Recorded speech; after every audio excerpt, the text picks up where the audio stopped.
Hello, everybody, and welcome to episode number 44 of the Audible Farm Podcast. This episode is brought to you by Couchtown Coffee. Couchtown Coffee is locally owned, made to order. It's located right in Ankeny, Iowa. The owner and roaster there is Andrew Chipman, and he hand selects every order and roasts it to your specifications. I've gotten multiple pounds of coffee from him over the last month or so, and it's easily become my favorite brand of coffee. It's so fresh. I do a lot of French press, and when you do a French press, you can easily tell if the coffee's fresh just by the bloom of the coffee, and I don't want to get too coffee nerdy on you, but I do also think I have kind of jumped the coffee shark. I've been doing cold brew. I've been doing pour over. I even let my parents try it, and they just do, your normal like bun coffee makers. But I even did cold brew and put the cold brew in ice cube trays and made ice cubes out of the cold brew. That way, if my coffee's too hot in the morning, I can put cold brew in it and I don't have to dilute my coffee. I don't know. Like I said, maybe I've been, that might be jumping the shark a little bit on coffee. I might be going a little overboard, but I'll tell you what. I'm glad I'm doing it with Couchtown Coffee. They're my favorite company. They're located right here in Iowa. They've been treating me well. I don't want to put Andrew on blast, but I saw when I met up with him that he had a Couchtown Coffee shirt, and I kind of want one of those shirts. So, Andrew, if you're listening, I need to get one of those shirts from you. So hit me up. I'm going to be in touch about that. We've been doing a promotion for the coffee here recently, and if you enter the promo code DAYDRINKER, you can get 20% off your order. The promo code is DAYDRINKER, and you can get 20% off your order of Couchtown. Just go to www.couchtowncoffee.com. Listen to the episodes. We've been doing promo codes here every week, but the promo codes I run only last for a week. So from the day this comes out, which is on Thursday, all the way up through the next Wednesday. So if you tune into this episode a couple weeks late, I'm sorry. Best be trying to listen to them when they come out, I guess. But I want to say huge hats off to Andrew for doing this for me. It's an awesome thing that he's giving to you guys, the listeners. And just want to say a huge shout out to Couchtown Coffee for all they're doing. And the promo code, like I said, this week is DAYDRINKER. And why is it DAYDRINKER? I'll tell you why. Because my guest this week is Jordan Reuter. Jordan, I've seen him play before. He's super duper good. He can sing too.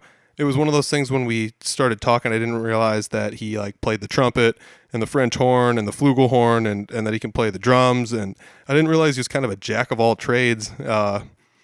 I've met him a couple of times at shows, and we're really friendly with one another for the most part. We're just regular people, but I'm kind of nervous, and I don't know why. The more I realize, it's like, man, this guy is really good at music, and he seems pretty humble about it. It kind of just made me freeze up a little bit sometimes in the podcast. I'd forget what I was talking about and be like, but you'll hear that in the upcoming podcast.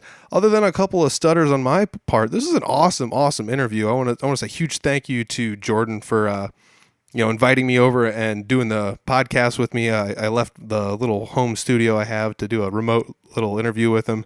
And we got to talk about all sorts of cool things. You'll hear that in the upcoming podcast. So this is episode number 44 with Jordan Reuter. It's the Audible Farm Podcast with your host, Peter Stockdale.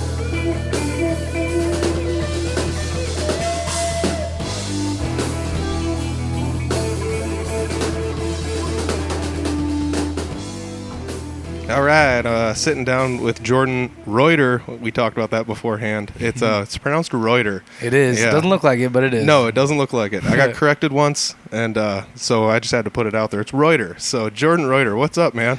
Not a lot, man. Just hanging out. Just got done working at the coffee shop. Shop. Hey, I got myself a little coffee sponsor. Everybody heard about that in the intro, though, so we won't talk about it anymore. But where are you working at? Central Perk, downtown, yep. Sweet. So you're a coffee man yourself. I am a coffee man myself, You yes, sir. Probably drink a lot of coffee, or you just... I do. Well, I'm a big fan of the espresso shots. Just yes. Quick one and done, Yeah, oh man, that's some of my favorites right there.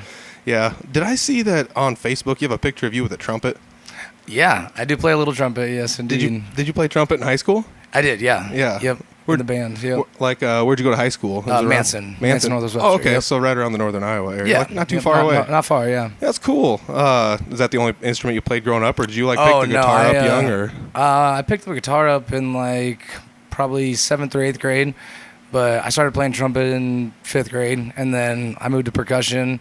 And when I went to high school, I started playing bass, and then in the concert band, I played French horn. Oh, geez. And flugelhorn in marching band. Cool. So, yeah, I played around a little bit. I tried to get a good variety of stuff in while I could, Yeah, man, that's totally cool. Yeah. Oh, I guess like a smaller school, they might ask you to move around a little bit more than exactly. like at a bigger school. They probably have, somebody at every instrument or whatever. Yep. But Yeah, there was, I think, it was just like one song that they wanted a French horn part on, and I was like, I'll try it out, and then I did, and I kind of fell in love with it. I should really pick it back up nowadays, but... Oh, cool. Yeah, it would be something crazy to bust out a French horn in a song, Yeah, it would be fun. Do you ever take the trumpet out and play it at shows? Yep, yeah. When we play with the Ramblers, I do it for one song, just Ring of Fire. We play that song, cool. and I do that little intro. Yep. Yeah. Yep, that's awesome, dude. Yep. Oh, that's really cool. So you bring it with just to bust it out for one song. Basically, it's totally worth it, though. Yep, yeah. We've talked about throwing it in other songs and stuff, but nothing's really come to fruition yet. So Yeah, never say never. Exactly. I'm always impressed by people that throw that in there because not everything's in the same key. Then, naturally speaking, where adds a little something. Yeah, adds another level to it. It's super easy to just pick up a bass and be like, it's all the same as a guitar, and just be like, here's, just play it on this fret, it's all the same. But if you're like, I'm playing a B, and then you're like on a trumpet, and you're like, wait a second, I'm in B flat, so I got to do a little bit of math on the fly here. But we got it, Yeah. Have you ever tried to improv with a trumpet? A little, not my forte, but I've tried a little bit. I need a lot of work still. I got to get my chops back up. Yeah, I mean, if it was in concert C, I could nail it. Yeah, right, exactly. Yeah. Anybody that's played the trumpet, or I guess any instruments, that was always everybody. That was like always the scale. Everybody played, warm up every day. That's the one. That was the warm up for sure. Yeah, so I mean, I guess I could nail that one. But if somebody was just like on the fly, like we're playing in D, I'd be like, wait a second, whoa, you got to give me a minute. Yeah, I don't have to you got a pen and a paper here. Yeah, right. Like counting on my fingers, and there's like, wait, what's there a knuckle trick I saw once? I'm trying to visualize a piano, like 1, 2. Yeah. Yeah, so it's like not as easy, but that's really cool that you actually go out there with the trumpet and bust that out there. Yep, every once in a while, yeah. Any other instruments you bust out with any of the bands? Not really. That's about it, really. That's about the extent of it. I play electric with the Ramblers and then acoustic with the Day Drinkers. Me and Caleb have a little duo, Caleb Ferry. Oh, cool. Yep. Yeah, I saw you at a jam night in Barnum a handful of weeks ago, ripping on the acoustic. Man, you're really good, dude. Really good. Thank you. I appreciate that. Absolutely. Yeah, it was one of those deals where you got to see how shy I get at jam nights sometimes, where it's just like, looks like these guys got it nailed. Yeah, like, you want to get in here? Like, no, I'm good. Yeah. I'll just sit in the corner. But yeah, dude. I mean, that's jam nights though. Sometimes you just gotta let people once they got it going, you just let them keep going with what they're going on. Yeah. But it's always open to everybody. Anybody's welcome to come up there and play around a little bit. Yeah, we don't judge. Those Barnum jams are tons of fun. They are a lot of fun, man. Yeah, that was like the first place I ever went to where I, got the guts to actually jump up on stage, and stuff. It's a nice lighthearted environment, and it's not that other jam nights aren't, but I definitely didn't feel this ridiculous weighing pressure from it's pretty laid back. Yeah, compared to the Third Thursday jams at. That used to be at Patty's. Yep. Man, there were so many killers there. I know. I didn't even want to get. I went a couple of times, and I was pretty intimidated by some of the people that showed up there. Yeah. I mean, there's a lot of good musicians around the area. Tons. It's crazy to say that somebody our age is one of those. You as far as I'm concerned, you're really good. I've seen you play, and sing. You can sing too. That's another thing. Yeah. That's not something to be taken lightly. I guess I can sing if you absolutely had to have somebody sing. But I'm not as good as singing at you. Did you do chorus and stuff in high school? Oh yeah. I was definitely in the choir all growing up, and my mom, she had an amazing voice back in the day. She still does. And so her and my sister and I always used to sing together, growing up in the car rides and stuff. So I kind of had a natural feel for harmonies and whatnot, going into it. And I was always involved in choral everything, musicals and all that stuff. Mm-hmm. So yeah, you and your family riding around singing mbop and stuff. Oh yeah, something like that. Yeah, maybe. I don't know. That's just throwing it out there. Yeah, it was more like Reba McEntire riding with my mom. Oh sweet, yeah. I mean, I got the Roy Orbison treatment from my dad. Oh yeah. I'm not always actually that one, dude. I'm not so upset about that as a older generation. There's not too many people that are just I can name you 30 Roy Orbison songs off the top of my head. And, all of them are good. So if anybody wants to cover a Roy Orbison song, hit me up. Yeah, you guys. Oh my gosh, I'd be the guy to do it. I'd love that stuff. What kind of music do you like to listen to, generally speaking? I mean, it's always kind of a tough thing to pin down nowadays. Yeah, I mean, I like a lot of stuff. I like to keep a good variety, but I mean, I'm a big fan of like stuff from the '90s, really, and it's like that's a lot of the stuff I like to play too. You know, I mean, growing up, I had 3 older siblings, so like I was listening to what they were listening to. You know, yeah. You know, so it was always like Matchbox 20, Blink-182, that kind of whatever. You know, nothing wrong with that though. Right. So like that's kind of where I keep around. But I mean, I love listening to anything. You know, I've been trying to get a lot more into like older country and jazz and stuff lately. Listen to that stuff. You know, but. I mean, I like to keep a good variety, you know. Yeah, I wish I got into older country more. Like, I got a buddy that I hang out with sometimes. I did a podcast with him a while back, Vince Benishek. He knows a little bit more about that older country stuff than I do, and you know, every now and then he'll throw me a little bit to listen to, and it's like, this is pretty cool. Or like Alejandro, I was just like, throw me some jazz stuff, man. Exactly, You know, and he hits me with some. Yeah, he's my guy too. That's my go-to. Exactly. Go-to. Yeah, and it's fun to have those people in your back pocket that don't necessarily like the same kind of music as you, and you can just be like, hey. You know, hit me with something that's, you know, in your top 10 list right now or whatever. And that's the other thing I like about asking people, though, like, what do you listen to? Because sometimes there's people like, well, right now I'm kind of digging on this, you know. And oh, yeah, it definitely changes. Yeah. I mean, I'd hate to be one of those people, but I got Spotify, you know, so I get to just be like, oh, I'm going through this. And I went through a huge blues phase for a while. And then it's like, I'm going to listen to all of the Thin Lizzy albums on repeat just for like a month straight, you know. So you get on these weird phases and stuff like that. What do you think is the most influential thing for you to play? Like, if you're just plunking around at your house, what are you going to be playing? Oh, I don't know, man. That's a tough one. I mean, yeah, like basically any like acoustic artist. When I'm going out doing like either solo stuff or like with the Day Drinkers, like just me and Caleb. You know, I like to, I don't know, pick around on things that are more acoustic and like have a lot more like are more difficult vocally, I guess. You know, kind of get my pipes warmed up and everything, and get warmed up for the night. But I don't know, nothing really specific, I guess. It's just kind of whatever I'm feeling that day, I guess. Do you and Caleb both sing in the Day Drinkers? No, I've been trying to get him to. I keep telling him I'm going to put a mic in front of him, but no, he refuses. He's better than he thinks he is, I'm pretty sure. He definitely is, man. He doesn't give himself enough credit. Yeah, that jam that I was at, because Caleb was there actually, like while you were playing acoustic guitar, he was just playing a cajon for a while, and he was singing along with you with no mic in front of him, but it's a small enough bar you can hear him, and it's like, dude, this sounds awesome. Like, but I don't know. And there's been some times, you know, some song will come on the radio or something at the coffee shop, and I'll like harmonize with him. I'm like, dude, I'm gonna put a mic in front of you. You know? Yeah, no kidding. Oh god, that's hilarious. Yeah. Like, is that how you kind of got together for the Day Drinkers and thought about that, or was it just you just worked together? Basically, and it was the fact that we worked together was a big part of it. But really, there was just like a lot of nights, and like Shiny Top's been opening up to new nights of music and stuff, you know. So we kind of had the opportunity to get out and do a little something extra. And like I have my own original songs that I write. So I kind of wanted to be able to get those out there a little bit, you know. And it's always good to have, you know, a drummer or somebody else up there with you.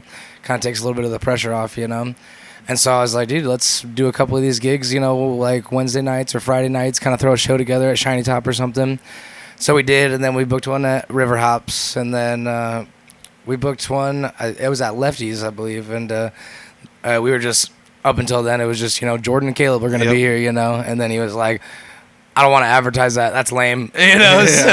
You got to come up with a name. So we couldn't come up with anything. So we put a poll up on Facebook. Yeah, now I remember. That got colorful in a hurry. It sure did. There was a lot of very colorful options. That was Lefties in Fort Dodge, by the way. Not to be confused with Lefties in Des Moines. Oh, in Des Moines, in Fort Dodge. Yes. So for anybody listening in the Des Moines area, that was Lefties in Fort Dodge. Yeah.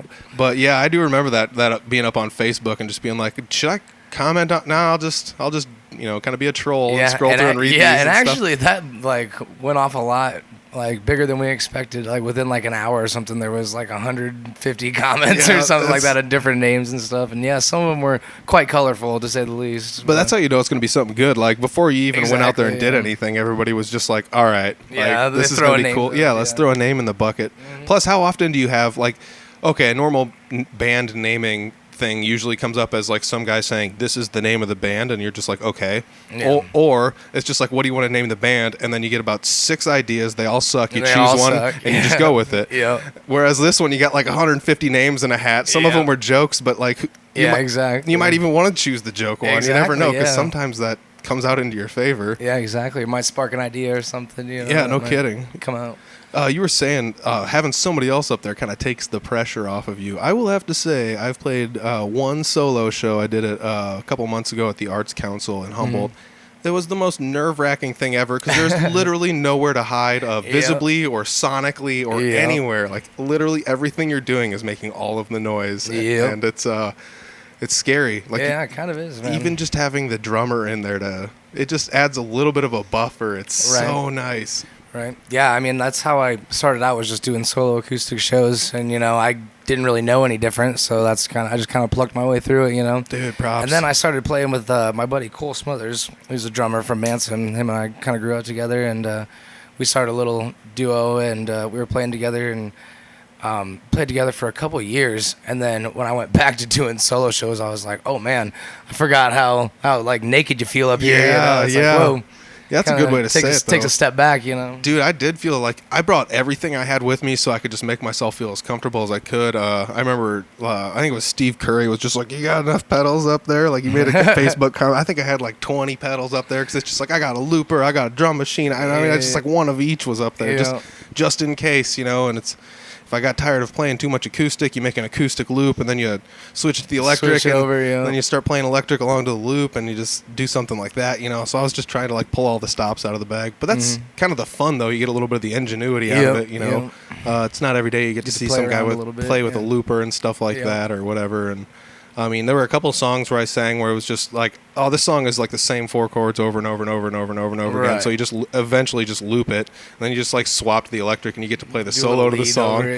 So it's kind of nice to come and do that, to a song, and it's, I don't know, it's definitely not something that's in my wheelhouse, but it's not something that's undoable. So you get to challenge yourself. I mean, maybe to you it's not even a challenge anymore, as having done it so many times, going up there by yourself.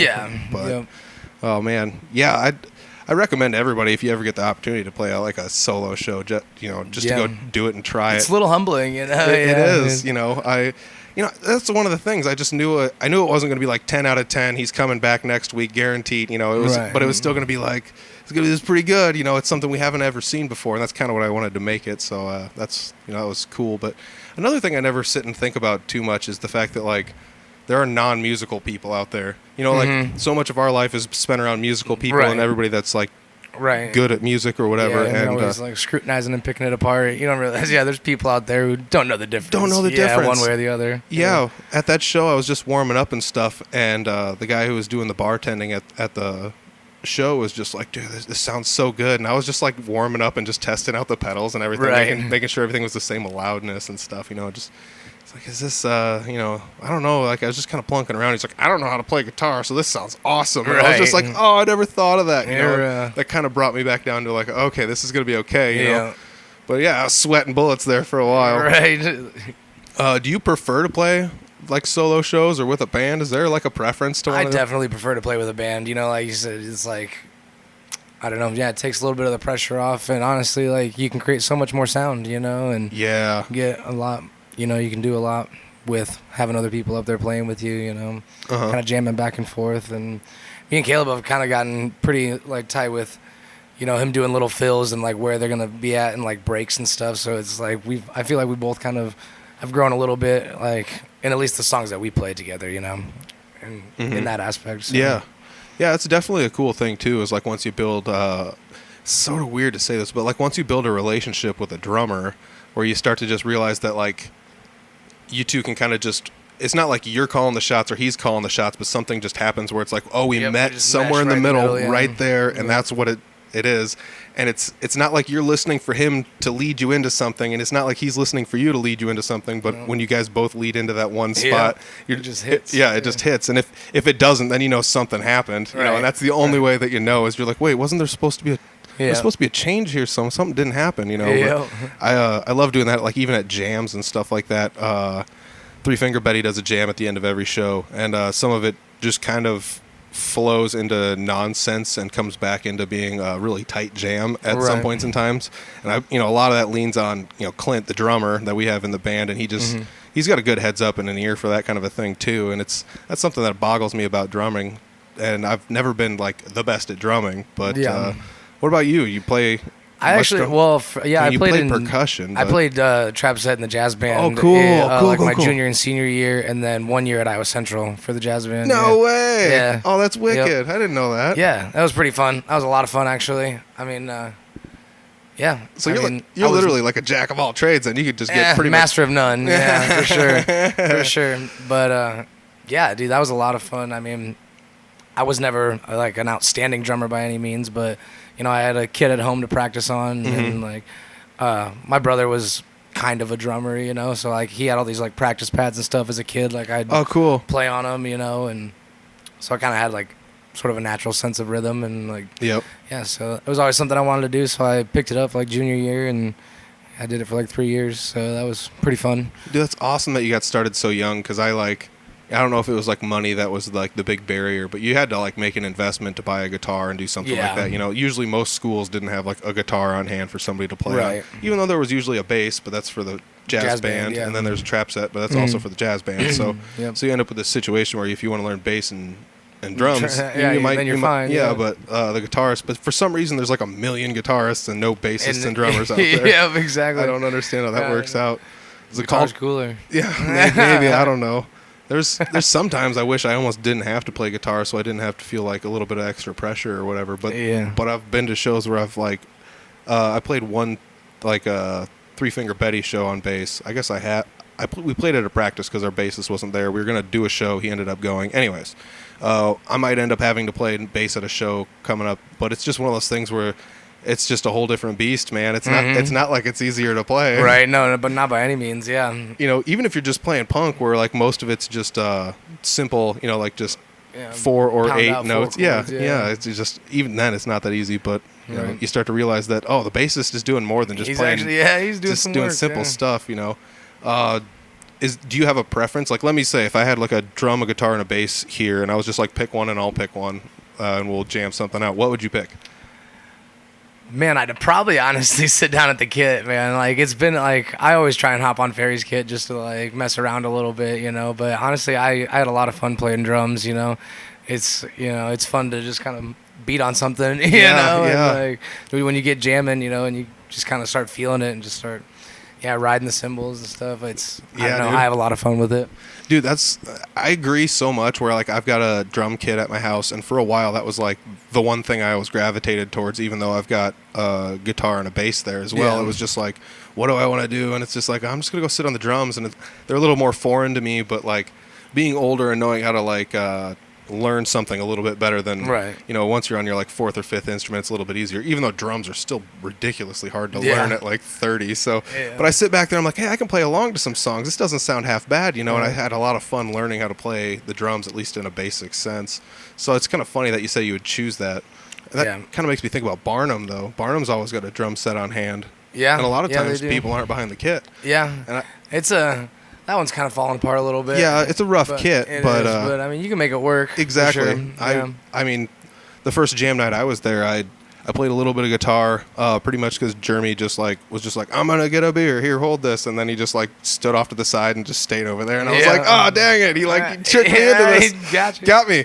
So I ended up playing, but like later in the night, it was just like, there's no drummers here. I'll hop on the drum set. I know how Yeah. to play at least like a basic beat, you know. So and I did a little bit of that. But that's fun. Like I like that you said that. You Right. know? Well, yeah, and like, you know, I don't really get the opportunity to play them all that often. So like, if I had the option, yeah, I'd definitely sit down and bang some skins. Yeah, no kidding. It's just crazy to think that like the drum set's so friggin' cumbersome though. Like to have one in any house, just to have it is Yeah. so much size and space. Yeah.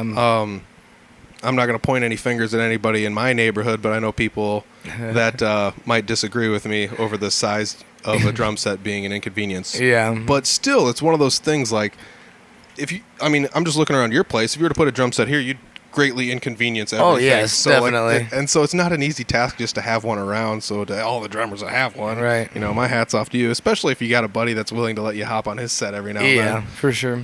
I mean, like, or like a practice pad. You go to a practice pad where you and like a handful of other musicians agree to keep like one kit that everybody can just beat on Yeah. there, you know, and that's kind of a nice thing to have too, you know. For sure. It's always tough to find those places though. It seems like they vacuum up real quick, you know, Yeah, especially definitely. especially when you have one. Do you guys end up finding like a practice pad to go over to somewhere? I mean, generally, we don't really honestly practice all that much. We Yeah. kind of fly by the seat of our pants, you know, just kind of wing it every time. But like I said, we hang out enough and play enough together. We kind of have an idea of what's going on. But generally, if we're gonna like practice or record, we'll probably go to Caleb's house. He's got a nice little back room area, Cool. where he's got enough room to set up a kit and everything. Oh, We cool. can hang out. Well, that's yeah. kind of nice. Yeah. God, it's so nice to have somebody that just like has a space to put your stuff. Though, Right, You know. yeah.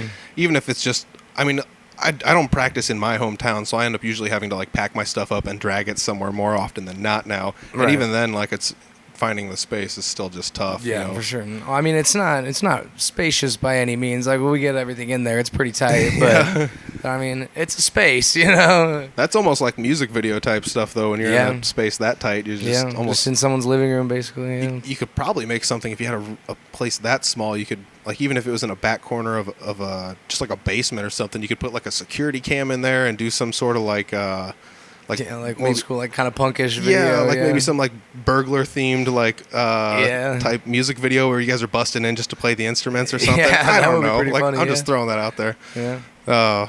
That's definitely my creative ingenuity. So don't steal that, Yeah, anybody. yeah, No. It's No. my idea. I should have said it on the microphone. Oh man, I'm gonna have to edit this out. No, I'm just kidding. There's not gonna be any edits.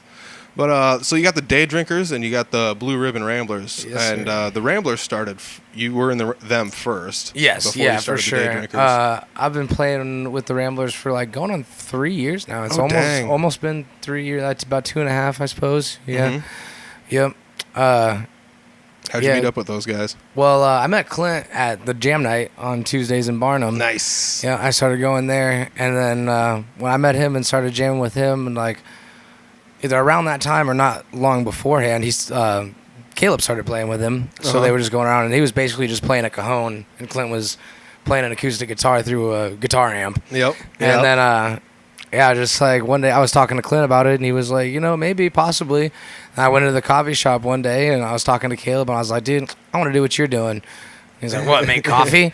And I was like, no, dude, like, I want to, like, play around, like, play gigs with you guys, like, with the Ramblers and whatnot, And he's like, oh, yeah, dude, like, come out to so-and-so, we'll give it a shot, So, like, here and there, I was just playing gigs with them every once in a while. Uh-huh. And then it started to be more of a frequent thing, and then Brad Yep. came along, and Nice. Yeah. then there we are, yeah. And before you Now know it, it's- full band. yeah, you know? full band, and now we've got probably like 10 times the gear we started with, and, yeah. yeah, well, Dude, it ends up like that though. Like the good bands kind of just rise to the top like that. It's just Right, like yeah. you play handfuls of gigs. You play like one on the weekends, one during the weekday, and then before you know it, you got a handful of gigs in your purse, and you're just like, Right. let's buy a sound system, make it sound good, or Yep, whatever. exactly. Yeah, and Brad's our sound guy, and he does great work. He's probably got quite a bit of money into it, but I mean, he knows what he's doing. He does a great job. So The surprising thing I keep running into is it doesn't take very much money to get very good sound anymore. Like, No, yeah, I'm man. You blown can- away by that. yeah, you can find some good stuff. Like this microphone that I got from him that I use at our shows or my shows. He found it at a pawn shop. It's like $100 some mic. He found it at a pawn shop for like $70 or something Yep. like that. Yeah, And it's a great mic. Like you can piece stuff together and make a pretty killer sound system. For Yeah, not much exactly. money. And I'm not trying to I don't know. I run a pretty modest setup myself. I'm running. If you want to look at the brand on these microphones, Behringer microphones, Yeah. which is like an abomination by Yeah. anybody's standards. But I'll tell you what, if people hadn't known I was running Behringer microphones, They probably wouldn't be able to tell. nobody would have been Yeah. able to tell. Exactly. So it's just one of those things. Like I spent less than $20 on this thing just to see what would happen. Right. And It gets it the worked job out done. so well. I was just like, I'm buying another one. It's better than dragging around $70-$80 microphones in a duffel bag Right. and maybe ruining them, because that's all I have for Right. my podcast setup anymore. I simplified everything down. That's the other thing. Like you can make things so simple nowadays. Like, Yeah, you showed up with a little duffel bag, and I was like, Yeah. "Need help carrying something?" well, it's like No, it's all in this is here. it. Yeah. Yep, it's all in one. It looks like I'm flying like overnight to Yeah, it's your Pittsburgh or carry-on. something. Yeah, It was- it's pretty crazy. But that's probably the craziest thing. Like even guitars, it doesn't take a super expensive guitar to No. play all the awesome stuff you need to play. Yeah, not at all. The Betty guitar that I use is like literally like $100 Epiphone Les Paul. It's nothing special. The only thing special about it is I painted it. And everyone's like, ooh, ah. Ooh, yeah. You know? So it has like, so cool. It literally has more sentimental value in it than the guitar is worth. Yeah. So, it's just one of those kind of things that I sit and I've been trying to like teach myself over time, where you don't have to have the nicest, most expensive, newest gear or whatever, Yeah. Even though there is some new gear out there that's pretty wild. It is, man. It is, yeah. But you're going to spend a pretty penny to get it. Yeah. That's the other thing, like playing the used market. You ever do any of that, like hop on the Craigslist and stuff like that? Facebook Marketplace. Just I peek scroll around. through there. Yeah. I just actually bought a Vox amp last week off of that Facebook Marketplace. Yeah. Cool. Yeah, a little Vox AC15. Yeah. Oh, sweet. That's it's cool. not here right now, unfortunately. But that's cool though. That's really neat. I love going on those things and just searching around and seeing what people have. Yeah. It definitely sucks a lot of time though. Once you get if you get too into it, you're just like, all right, I've seen this guy post this in 3 different groups. Yeah. It's on Craigslist, and then you're like, wait, just back it up a little bit here, buddy. You've seen too much stuff. You've seen it all basically by now. Or you start to like realize that like even on Craigslist posts, where you're like, this same guy's selling this as that and this, because you can obviously tell it's the same porch. Exactly. Oh, there goes the water. Yeah. But yeah, it's like right. I need to quit looking at these pictures if I can tell that this is the same porch based on the background and wood grain. You're not fooling anybody. Oh my gosh. I have always had a pretty good luck on there too, as far as like people being honest and forthright. Yeah, me too. And like this guy I bought this amp from last week. He was a super nice guy. He was a car dealer, so I was kind of leery of that. But but no, he was super nice guy. Said if there was anything wrong with it, like just contact him or whatever. But I mean, works great. So yeah, I've always had good luck with it too. I mean, I know there's a lot of scam artists out there, but you kind of got to use your better judgment with those things. Yeah, it's nice to have somebody that knows with you. I mean, I talked on a previous podcast a little bit more about this, but yeah, it's definitely one of those things. Once you get used to it, it's not as scary. Dip your toes into it. Mm-hmm. Even going to the shops, like any of the shops in town, and just hitting up them, see if they got any used gear in them. Mm-hmm. The people there know what's up, and they're not going to scam you because that's their day to day. You know right where to find them. Exactly. So it's one of those deals where it's nice to have that buffer zone even then. So, but what's your we already asked you about playing acoustic or electric. What's your favorite? Man, that's a tough one. I really don't know, because like I love jamming and playing leads with the Ramblers and stuff, but like I said, like playing acoustic and doing solo shit, like playing with the Day Drinkers and the solo shows and everything, I kind of get a chance to get my own tunes out there, and sing a lot more and stuff. So it's kind of a toss-up for me. I would probably say playing-wise, I probably enjoy electric more. Yeah. And like it's helped me grow as a guitar player a lot in the past couple of years, because I didn't really play much electric up until I started playing with the Ramblers. Like, I mean, I did a little bit, I had an idea of it, but like I was like if I was gigging, I was mostly playing acoustic. So it's helped me out a lot, like to grow as a guitar player. I think it's made me a lot better being exposed to like the kind of playing in the scene and whatnot. But yeah, I don't know. It's a tough call because one offers more opportunities than the other. But. Yeah, I guess they all offer their own opportunities in a sense, because like if you were just the acoustic guy, you could definitely just start wrangling and side gigs anywhere you wanted to. But if you're the electric guitar guy, it's tough to be an electric guitar only solo gig. So you almost have to be with a band. Right. As for writing your own songs, when did you start writing music? Basically not long after I started playing guitar. Honestly, like I think I started in like 7th or 8th grade playing guitar, and then I wrote my first song in like my freshman year of high school. Cool. Yeah. I was playing with a buddy of mine, Adam Byrne, who he was and still is a pretty lights out guitar player. And I wrote songs, and he kind of played and sang with me and did little acoustic leads over it. And oh, cool. Yeah. So that was actually when I first started really gigging also. Like, I started writing songs, and I had like 3 or 4 songs written, and then we had a bunch of songs that we covered and such. And we went up to Okoboji one time, and there was like a bunch of stuff going on at the Ritz up there in Okoboji. And him and I just sat out front and started jamming on our acoustics, and this guy came out and was like staring at us, and we're like, are you the owner? You know, is it cool if we're here? And he was like, no, I'm not, but like I don't care. You know, he had a shirt on and everything, so whatever. And then he went back inside. This other guy came out, and we're like, dude, are you the owner? You know, is it cool if we're here? He's like, I am the owner. He's like, yeah, it's cool if you're here. He's like, let me get your information. You guys can come back next week and play on the deck. Oh, geez. And we're like, oh, all right, cool. So he That's took down our awesome. info, and we went back there the next weekend and played on the deck of the Ritz. And then that's when we kind cool. of started putting ourselves out there a little bit. And yeah, we played together for like 2 years, roughly, just doing little acoustic shows, just the two of us. So, Do you have a name? After Midnight is After what we called Midnight. it. Yeah. Oh, cool. Because like it was when he came out there, it was like 5 minutes after midnight, you know, and like so we just kind of rolled with that because that was the first gig we picked up, kind of by mistake, you know. Yeah, So, yeah. yeah, it was pretty cool. That's really awesome. So you started playing your own original music with After Midnight. Yeah. Yep. Do you ever find it like difficult to fold your music in with other music, like when you're playing cover songs? Yeah, I do for sure. And it's funny because like now there was like I said, I probably had like 4 songs written back then, and I still play 2 of them, but the other 2 I can't even remember. I don't remember how they went. Like, Yeah. I mean, I have the lyrics written down somewhere, but like I didn't write down the chord progression apparently or something. Man. So like, yeah, but yeah, because I don't know. I guess back then it wasn't as hard. We didn't have like that long of a set, you know, and it was pretty mellow acoustic stuff, which was similar to what I was writing. So Yep. I mean, it wasn't too bad.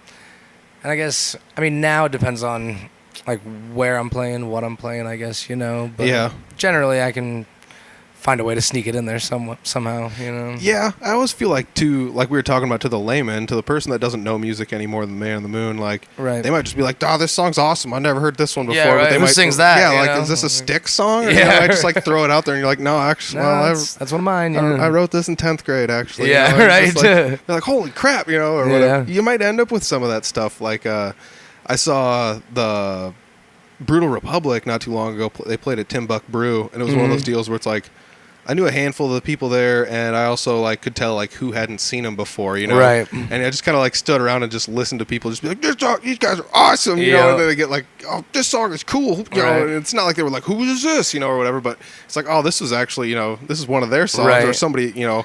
Yeah, I just opened up for them in Lakeview this past weekend. Oh, cool. Yeah, Jeremy invited me to come up there and open up for him because he was running from Lone Tree Revival opened up for Head East out there at Fort Frenzy here in Fort Dodge. Dude, and, that's cool. Yep. So then I went up there and played for like an hour or so before they went on, and it was funny when they went on. You know, like I don't think they'd ever played there before. You know, as full band at least, and so there was like I was singing along and stuff, and people were like rocking out, and I had a couple guys come up like, "Who sings this song?" You know, like I swear I know this song. I was like, unless you've seen them before, you probably don't. Like it's theirs. You know, yeah, like yeah. yeah. And that's, you know, that's just the thing. Like, I feel like there's too many musicians that are too hard on themselves, where like, I'm not going to throw myself in this boat like I deserve it, but like, I don't write a lot of music because I'm pretty hard on myself. Right. And that's just the whole reason, like, where's my song catalog? It's like, this doesn't exist because Yeah. I don't write it down. I don't record myself and listen to it and collect riffs and stuff. Right. I'm the same way. I got a notebook full of half-written songs, you know, like I'll write something halfway and then I just feel like, I'll go back and look at it and be like, no, I don't like that, you know? Or, Yeah. Or like, I need to work on it and then I never really get back to it, you know? So, Yeah, I always just get, it's not, I want to say like I'm scared, but I always get so like worried that someone's going to be judgmental, and it's not like it even Right. matters that much. Exactly, yeah. Because as we've covered so much in this podcast on so many episodes, like especially this area, everybody is so positive. They just want you to go out there and have fun and Yeah, watch you have exactly. fun. That's yeah. it. And yeah, exactly. You know. I just want to see you having a good time. Yep, and that goes down to the jam nights. That goes down to like going to see people play at shows, Shine like Top or any you know, music. Yeah, like it's small little venues or whatever. Yeah, it's not They're like there for live music. They're yeah, not, it's not like you and I showed up to go see so and so play at the whatever place, and Right. to judge them. You know, it Yeah, doesn't make any exactly. sense. You know, Yeah, to take that time out of your day. They came there to watch you have fun. So. exactly. So I don't know. So I always just think that that's another cool thing, that you actually like have the ability to like write these songs and play them and go play live with them and stuff like that, and you know, have that confidence. So like, you know, my hat's off to you for thank sure you. for that. Thanks. I'm gonna take a drink of coffee here. Yeah, Couchtown cool. Coffee. I finished off my water. Heck yeah. Yeah. Oh man, I did have something else I was gonna ask you, but I totally forgot what it was when I was thinking about writing your own music. Yeah. Because that definitely is something that's not easy to do, especially me being in like 2 established bands where most of the music is pre-written, like in Three Finger Betty, like one guy does all the writing and we just do the tweaking. Yeah. You know, and it's kind of nice that way, where it's just kind of like you bring something to the table and we'll all splatter our paint on it, and it's a finished project. That's basically how it is for the Ramblers and us. Like Clint writes. I mean, Clint's a hell of a songwriter, you know, but that's kind of the fun of it, is he just kind of brings it to the table and is like, all right, here's this, you know, and we just kind of all just go to town on it. Like, dude, he just recently wrote one, and like it was like the first or second time we played it, like we all had like our own little parts written, and now it's a full song, you know, within like 2 weeks, you know. Yeah, we've got so it pretty crazy. like nailed down, you know, and it's really fun to do that, you know. There's certain improvisation aspect to it, but also like knowing him and how you would think he wants it to sound, you know. Exactly. And, like, it is a lot of fun, you know. That's probably one of my favorite parts about Clint is he can take like, he's like, we're just going to play these 4 chords over and over and over again, but I'm going to rap like 6 different rap songs on the top of it. It's like, how are you doing this? Yeah, you know? right. It's something so simple, but it's so awesome. Yeah, he'll just go for days. Yeah, and that's just the thing you got to remember. Like, that's my thing with music, is it's like, it's got to be so complex, and I got to be thrashy, and it's got to be, you know, crunchy and metal, and everyone, you know, whatever. You know, play a bunch of notes and get, you know, play complex chords. Like, it doesn't have to be, you know, it doesn't necessarily have to be, especially just to get people simple as moving. best, you know. You know, that's always lost on me. Even in like soloing at shows and stuff like that, I just want to do so much, and then you just kind of realize. I'm pretty sure that like Scott Dahl was the guy that gave me the advice to just kind of like, you know, just slow down a notch, just play what you're playing, and let the people that want to stand out, and then when your time comes, you'll fit in fine. You know, and it's such a tough thing to remember, but it is. Yeah. I don't know. It's I can hear your cat. Oh yeah. I've been seeing her. Rubbing her hands out from underneath the doorway, trying to say hi to us. That's the second cat on the podcast. I think the other one was Clint's, actually right? Clint's. Yeah. Goody two shoes. Yep. She'd be tearing apart these chords if she was out here, so she's all right. That's a fun cat, though. What do you think? Do you ever get like nervous playing shows? Like, you do play some pretty big shows, whether it be like this town or that town's whatever days, at the whatever festivals, or up at any lake environment event is usually pretty packed. And it's always something I think about. Like, I played the Rockin' Picnic. There's 100, 200 people out there, and it's just. I was pretty nervous, but then it's just kind of like, this ain't going to be so bad, though, you know, and you just kind of start playing. But do you ever get nervous, like thinking like, oh, man, he booked us a show here, jeez, like. Yeah, I mean, sometimes, depending on, like, where it is, and, like, if there's somebody, like, they're watching that I kind of know is kind of, an established musician or something like that, and then it's kind of like, okay, don't mess up, but, I mean, or, like around here, I honestly, I would say, if at all, definitely more local shows. Because, like, out of town, chances are you're not going to see these guys again. Yep. Or, if you do, they're not going to remember who you are. Like you said, the kind of the layman's factor and all that. Yeah, it just happens. Yeah, but, like I said, not generally, but every once in a while, I do get a little nerve-wracked, but it's, like I said, it's mostly, like, on local shows. If I know somebody's out there listening that I, like... All right, I don't want to look like an idiot in front of this guy, like. Dude, I totally get that. Like, sometimes the local pressure is more because you're just like, I see this guy all the time. I go to watch his shows, and he came out to one of mine. Like, don't mess it up, you know. But also, like, opening it up for bigger bands. A trick I started doing, and this is, like, a dumb trick to do, but, like, take in as little of their music and knowledge about the bands that you're opening up for as possible. Just, like, act like it doesn't exist. We're, like, opened up for, like, Stryker and Helion Prime. And Unleash the Archers, which all 3 bands, to people in the metal world, they're just like, dude, these guys all rock, they all haul. And I was just like, I'm going to just listen to like one song of each just so I get an idea of what's going on. I'm just not going to look into it.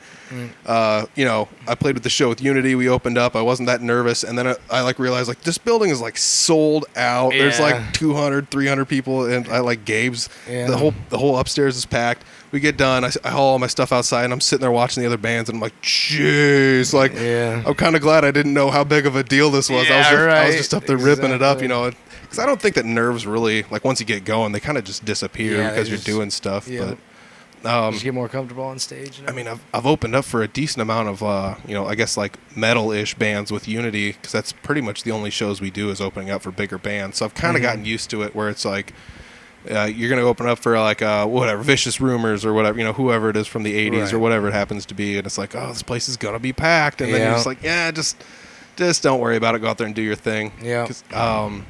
Man, that's just another one though, is like playing shows after you kind of play like one or two or three of them, you're just kind of like, all right, this isn't that big of a deal. Right. I wonder if that hinders people at all from playing shows, just like being so worried about going up in front of somebody or like maybe. I don't know. I guess I've never really. I did spend a lot of time in a basement, just kind of like dinking around by myself. But a lot of that was just because I didn't have the confidence in myself to be able to mesh well with other people for long enough to stand on stage with them, which is another big thing. How do you end up finding? I guess like you're pretty good buddies with all these guys now in your bands, but how do you end up finding such a great group of guys to get together with? Yeah, man, it was kind of just happenstance that we all kind of fell together. Like Caleb went to a jam. It was basically that Barnum Jam that brought us together. Like Clint putting that on, and we all showed up and we're like kind of jamming on his stuff and stuff that he wanted to play. And he was like, yeah, man, I've been trying to book gigs, and he's like, I kind of want to put a band together. And we're like, well, shit, here we are, Yeah, no kidding. Yeah, it just kind of happened. Yeah, and now like 2.5 years later, whatever, we're still kicking. It's pretty fun. Yeah, I love to see these bands that become established and then like the small offshoots that come from them. Like, for example, like Brutal Republic and Acoustic Republic. Yeah. Like Acoustic Republic is usually just Jeremy and Jeremy plus one. Yeah, Jeremy plus one, basically. So it's kind of nice to have that kind of going for you, where you get to have two different flavors of the same thing. Yeah, definitely. Where you have the Day Drinkers, which is kind of like, I don't want to say like a softer version of Blue Ribbon Ramblers, because it's not the same thing. No, not the same thing it's even at all. Yeah, different songs, but I mean, it's still like some aspect of it, Yeah. And we do play some of the same songs that like we play with the Ramblers and stuff, so. Yeah. But, I mean, yeah, I don't know. It's something a little different, I don't know. I just really kind of dig that. Even like going down to like the Des Moines area, and you find bands where it's like, oh, these guys were in this band together, and they came out to make this band, and those guys went over to make that band, and now you got two different bands that all came out of one band. There's a lot of that kind of stuff going on. And I guess there's only so many musicians in every area, and eventually you're going to cycle through them kind of like that. Definitely. But it's kind of weird that like the jam night kind of brought everyone together, though. That it's not. I guess it's not that weird, but it's kind of weird to think that like anybody I could have been on stage with could have just been like, dude, you're pretty good. Let's try and find something going here, Yeah. So like that's kind of crazy to think that could have been a thing, Yeah, it was. It's pretty cool. What's been your favorite show so far that you've played with any of your bands? Oh, this was the biggest show we played. This was so cool, or like, oh, this one had like the funnest thing happen because we played on a boat or something, or like whatever it is. So last summer, it was up in Iowa Falls. We played the All Iowa Rugby Tournament. Oh, cool! It was pretty cool. There was a ton of people there. Like probably like 150, maybe 200. I don't know, but they were all like right up in front of the stage. Like they were all just loving it, because we played at night, so we had all the lights going and everything. And they were all just loving it. And I don't know if you know anything about rugby players, but they are crazy as shit. They were all just hammered and like just throwing other people around, and just like at one point, like I went and like changed the setting on my guitar and was like messing with my guitar a little bit, and I turned back around to go to my microphone to like play a lead. And over to my right, to the right of Clint, and like in front of Brad, there's like two naked dudes just like shaking their ass, like holding their jug and just shaking their ass on this like big ass flatbed trailer that we were playing on. And I was just like, what is going on here? Yeah, it was quite the show. It was a lot of fun, but that was probably the most memorable for sure. Oh, gosh. Would be that one, I'd say. That's hilarious. That's okay. I don't think I've ever had naked people on stage with me yet. Yeah, that was the first for me too, man. Like I said, rugby players, man, they're wild. Oh my gosh, that's awesome though, to like be able to have one of those like super memorable things, and like that's one of those awesome things I bet about going from town to town to town to town to play in all those shows. You get to see all that kind of stuff. Definitely. Because you guys don't always, there's some bands it's like, oh, we're going to play this town and only this town. But there's other bands it's like, I try not to play the same town, within 4 months or whatever of each other, whatever. And you guys in Blue Ribbon Ramblers do, I guess, a lot of rambling, pun intended or whatever. Exactly. But you guys are all over the place. So. Oh, yeah, we try and get around quite a bit. Yeah, all over the place, into northern Iowa. We get into Minnesota a little bit. Cool. Played in like Lanesboro, Fairmont, like all kind of that southern Minnesota area, a couple towns there, and yeah, we try and get all over the place as much as we can.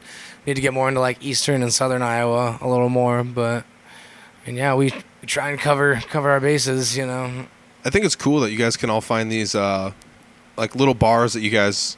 It's not, you guys don't even go to the same ones, but it's just like, oh, you're playing at some little bar in this town. Like I didn't even know this place existed or whatever. Right, and you look it up on the map, and you're like, oh, it's got like 2,000 people in it, so there's gonna be people there. There's gonna be people there. So yeah, it's just wild. Or you go to a town of 500, and there's 100 people at the bar, and you're like, Right. what? Like there had to be some people driving in from out of town to see this. Exactly. You know, there's no way there's 100. 100. I mean, sometimes, you know, it's that town that doesn't seem all that big, but it's surrounded by a bunch of tiny little towns, Yep. you know, or a big rural farming community or something. So that's what there is to do on a Saturday night. You know? Yeah, So- exactly. I feel like there's a big swing for that too. A lot of people are coming back to enjoying watching live music. Oh, yeah. As you know, I guess a lot of bars are kind of having live music, and musicians are deciding to go out and play songs, Right. you know, with bands or whatever. But it's starting to be a more commonplace thing, and I'm really kind of Oh, digging yeah. it, you know, because Me too, man. you know, whether it be on like, oh, it's Saturday night, who's playing a show, I can just pull up my Facebook and see whether or not it's you Yeah. or Jeremy's in town, or Yeah. even if he's not in town, oh, he's in Clarion, I'm driving over to Clarion, it's only Yeah. 20 minutes for me, you know. Exactly, just yeah. stuff like that. It's so nice to see that, and be able to just drive, you know, within a 20-mile radius around Humboldt or Fort Dodge and be like, I can just hit up one of these guys' shows or whatever. Exactly. And yeah, like it's good for, you know, musicians too, because like if you got a night off, you're not playing, chances are one of your buddies is somewhere, you know. Yep. So you go hang out and have a beer and support your friends and everything. Like it's a good time, man. And yeah, it's picking up a lot. Yeah, it in is. the area.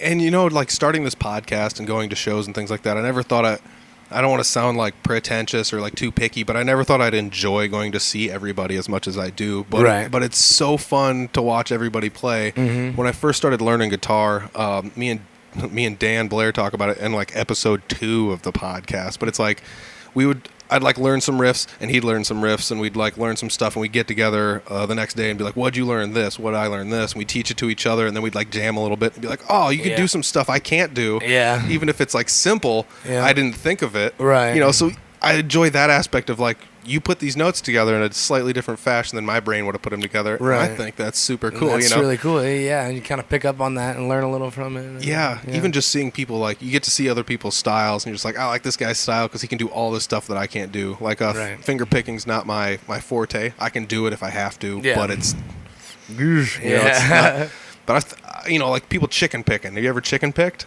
Not really. No, and I'm not good at it, but it's just like, wow, how's this guy doing this? And it's Yeah. really not like the most mind-blowing thing ever, but it's like, No. this is cool, you Yeah. know? And, you know, that's just the kind of thing I find myself like every time going and watching people play, where it's just like, I'm watching the drummer, I'm watching the, you know, guitarist, so that now I'm watching the bassist, you know, Yeah. rip it up or whatever. Or even like when I go to see bands like, you know, Blue Ribbon Ramblers, it's one of those deals where it's like, you guys got a good light show, you know? It's like, it's not just like Yeah. it's not always just like, I don't know, not trying to throw down Three Finger Betty, but we just got some basic lights set up. Mhm. It's good enough for what we got going on, but it's not like Yeah. not something super nice, or like even you go Chris Carr band, it's just like, Oh, geez, yeah, these they got guys a are, setup, you know, this yeah. is like Space Mountain out here. You Yeah, know? It's for real. crazy. They're calling in aliens from there, and Yeah. you know, it's just crazy stuff like that where you just really start appreciating literally every single thing that people are doing. Mm-hmm. You know, even when it comes to picking apart setups, where it's just like sometimes you're just like, dude, this dude's like rocking this place, and he's got a tiny little combo amp and no pedals. Like, Yeah. how is he doing this? Right. You know? Yeah. Exactly. I'm blown away by that. Are you like a pedal guy at all? Do you like pedals? I mean, I use a couple. There's a couple of songs that we play, like a couple of Clints, and then we do a Bob Dylan tune. And I use this. Can't remember the brand of it right now, but it's a B9 pedal. It's an organ pedal. Oh, yeah. So it makes my guitar sound like an organ. Yeah. It's pretty rad. I like messing with that thing. Dude, that's and I use a awesome. wah from now and like time to time, and then like an overdrive and everything. But Yeah. I mean, I'm not a huge pedal guy, but I like messing with them from time to time. You know, it's Yeah. fun. I like to keep it pretty simple though, for the most part. I think that's Electro Harmonics. Is the I think so, brand. yeah. Yeah, there you go. I think that's it a is. fun pedal. I think that's the second time that pedal has come up on this podcast, Yeah. actually. So Right. that's a fun one. I've yet to play with it. I got bit by that, like, let's play with pedals bug for a while. Yeah. Where it's just like, I'm going to buy this one. I'm going to buy this one and try it. You know, you start Yeah. buying used pedals from people and trying Right. them out. Just try them out. But it's fun to like be like, I like overdrive, or like I like this or that. But most of the time, like you said, like I've got a bunch of pedals with me almost always wherever I go. But I'm not like You pedal use a dancing couple- the whole yeah, time. You know, yeah. it's more like to shape things where I'll just use like the crunch on my amp and then just like an overdrive. You know, it's like, that's good enough. I'm going to use that for the whole entire thing. But like, we're going to play a jam thing, and it's like, well, let's switch to the clean channel, give it a different crunch, and then just give it a whole bunch of effects now. Yeah. So, you know, it's usually pretty close to the same things. I don't like to dick around too much. You ever tried any of those like digital processors that have all of them in one? Not really, no. I've been more intrigued as of late than I ever have by those. I'll tell you what. Yeah, for sure. Chris has one at the shop that I was kind of checking out one day, and I was like, oh, man, that'd be kind of cool, you know, if you sat down and really got it dialed in, you know, it would be kind of fun. Dude, yeah, especially like those ones where it's just like, my guitar plugs into this thing on the floor, and that goes into the PA. Yeah. You know, that's all I got. It's like, what? Like, are you serious? That's nuts, you know? That's all the gear you had to bring. Here I am lugging 4x12s around. Yeah, no kidding. Me? Big ass half stack or something. Oh, gosh. That's something you probably never had to do too much of, is dragging half stacks around. No. I just played through a small little Fender amp before, and then like I've been playing through this Vox now since I got that, and it's just a little 15 watt. It's nothing 1x12. It's nothing too big. Like, you got a 12-inch speaker. I think you're golden. Man. Exactly, man. Yeah, and we mic it up and put it through the PA anyways, so I still got like my guitar and my monitor and everything. Dude, that's perfect. Yeah, it's all I need. You know. As of late, if I had the ability to everywhere I went, and I knew they would mic it up, I would bring low wattage amps everywhere, just for the simple fact you can just dime them out and just be like, this thing sounds as sweet as it's going to be, because it's pretty much all 10s, you know, all the way down, you know. And we got all the levels set coming out of the mains. Like Brad's got all that on his little iPad, you know. And cool. Yeah. That's awesome. Oh yeah. I love those little setups I've seen people with. It's like a tablet that controls all the stuff, because you can like Bluetooth it to the mixer, the digital mixer, whatever. Yep. Those are fun little setups.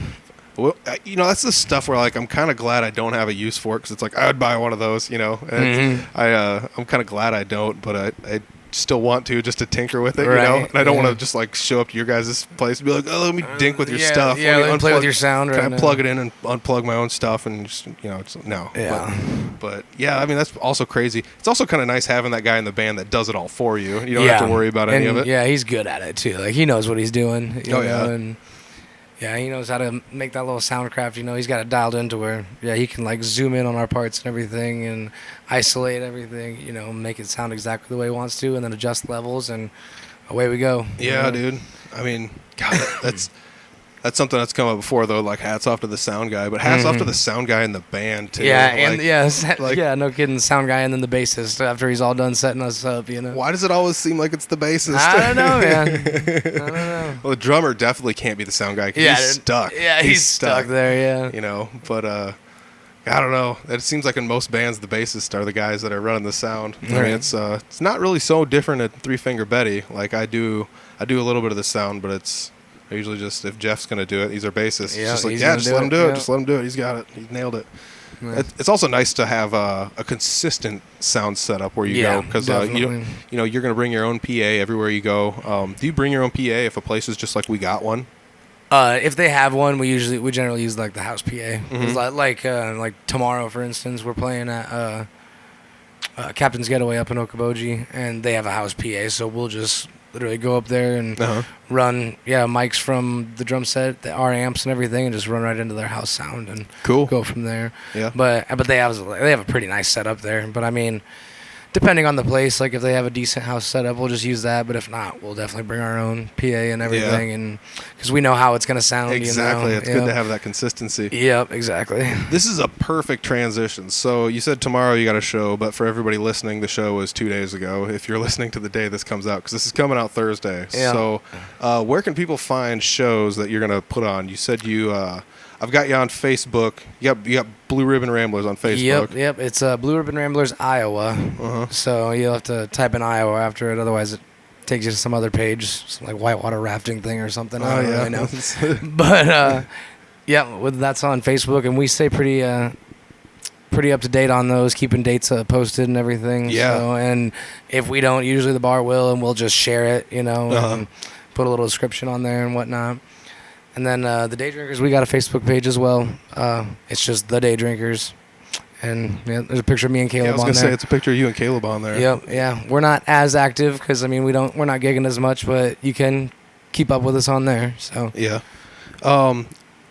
Not to just be like, bah, but do you guys do you know that, like, if let's say the bar creates an event for your band, and doesn't tag your band in it, so it doesn't show up on your guys' stuff. Do you know you can go to that on a computer and then click on the 3 little dots up there and just be like, add this to my band page? Oh, no, I did not. And it will literally take that event and just post it on your band page. Oh, and no. so you can be like, I'll be at this event. Wow, that would make things a lot easier. So there's a good thing. If anybody's listening out there, that's a trick I learned not too long ago. Totally works. It's way better than creating a duplicate event and possibly steering people into misinformation. Because, like, I've seen the duplicate events where, like, the bar creates one and it's like doors at 9, show at 10, and then the band creates one and it's just like doors at 8, yeah, show at 9, first band at 10:30, or something like that. It's just like none of this lines up. So, so there's a little trick. I don't know who's running the Facebooks and stuff on your guys' end, but I think we're all administrators on it, so we all kind of just, if we know of something or something needs posted, one of us will do it. So I think I've actually got everybody in Blue Ribbon Ramblers except for Brad. That's I have to get him in. I'm gonna call him out. He'd be a good one to have on. He would. He's knowledgeable for sure. He was one of the first people that got a hold of me when I started doing a podcast, and was like, "You got to interview Clint." And I was just like, "I don't know, Clint. I'm worried." And then I just eventually was like, "I'll bite the bullet." And I don't think I could have met a nicer guy randomly. Yeah, he's a good dude. And then I've met Brad before too. And it's just like Brad's nice as hell. So it's I would like to interview Brad, and you got the ins with him, so definitely. I'll drop an ear or bug in his ear. Yeah. Definitely, yeah. So you got the 2 Facebook pages. I do know Blue Ribbon Ramblers has Instagram. They do. So do the Day Drinkers. Oh, you do? Yeah, just recently. Yeah, oh, cool. So there's 2 posts on there, I think. Sweet. Maybe, but yeah, we got Instagram as well. Yeah. Any other pages for anything? That's it. We don't do the Twitter. Yeah. or anything. I don't blame you. Twitter's tough. It's probably the one that I struggle the most at. Yeah. It's very fast paced to keep up with, and it's I don't know. Feels like a lot of the stuff gets lost into nothingness out there pretty quick. So yeah. But so I'll definitely take both of those, your Facebook and Instagram for both bands, and put them in the descriptions down below. Cool. So if you guys want to go check them out live, that's where you go to check out the events pages. Any other shout outs other than everybody we've talked about so far? I think we covered it, man. Sweet. Yeah. Awesome. Well, thanks for joining me, man. Really appreciate it. Thank you for having me. I appreciate it. Yeah, there's another one. That was a good episode with Jordan. Shout out to Jordan, the Day Drinkers, Blue Ribbon Ramblers. Hats off to those guys. Stellar bands, both of them. Jordan's a great guy. Good at playing the guitar. He's good at singing. Apparently, he's good at pretty much everything. It's just crazy. It was one of those things where it's 5 minutes in, not even 5 minutes into the interview, I was just like, oh, holy cow, this guy plays a lot of everything, and he's not farting around. So, I was a little taken back there for a while, but, even after the interview, we were just sitting down talking at his place, and, I had a great time sitting down talking with him. He's just an all-around real cool dude, real chill guy. It's easy to talk to. It's it's just one of those things. You don't find too many people like that out there anymore, and especially not in my age group. It just seems like people don't get along as well anymore, and I don't know what the deal is. But hats off to Jordan for being a gracious host to me. Thanks, Jordan. I really appreciate it. Hope to get you on a podcast again here sometime in the future. Glad we finally got this one nailed down. I also want to say thanks once again to Couchtown Coffee. Go to www.couchtowncoffee. Find the coffee you want. If you know how you want it roasted, you can do that. Otherwise, you can get a hold of Andrew. I'm sure he can give you a recommendation. But find the coffee that you want and let him know how you want it roasted. And while you're making your order, make sure you use the promo code DAYDRINKER. That's right. Daydrinker is the promo code. So if you like to drink your coffee during the day, I've been known to be drinking it at nighttime sometimes now. I've been on this big kick where I've been just chugging down tons of coffee lately, and I've got Couchtown Coffee to thank for that. So hats off to Couchtown Coffee. Make sure you go to their website, check out their coffees they have, use the promo code DAYDRINKER, save yourself 20%. It's only good for a week. This code is only good for a week. So it's only good from Thursday through Wednesday. Next episode it's going to be no longer valid. So thanks once again to Couchtown Coffee for doing the sponsorship for this episode. I really, really appreciate it. You guys are providing me with the fuel I need to go out and do this podcast every single week. So hats off. Go to www.audiblefarm.com. You can find all of the Audible Farm links like Facebook, Twitter, Instagram, YouTube, where you can listen. Everything's there. There's even a form where you can send us an email if you'd like. I gotta say thanks to Iowa Podcast Network for helping me out with that website. They've been doing the heavy lifting on that end. And they've got a nice website there. If you go to www.audiblefarm.com, you can actually find other Iowa podcasts to listen to. If you like this one, check out some other Iowa podcasts, and just keep supporting local guys. You know, it's one of those things I've been trying to preach a little bit, and I've been putting my money where my mouth is lately on the podcast with, just trying to support everybody around me, and because I just see so many people doing so many great things, and it's not that I don't think I have the talent, but it's just all these people can do stuff that I either can't do or things I can do in such a different way that it kind of blows me away. So I just want to say thanks again to all of you guys, the listeners, for joining me on this week's podcast. Make sure you follow Jordan's bands on the links below, and I will be back next week with another amazing episode. So we'll check you guys next week. All right, peace.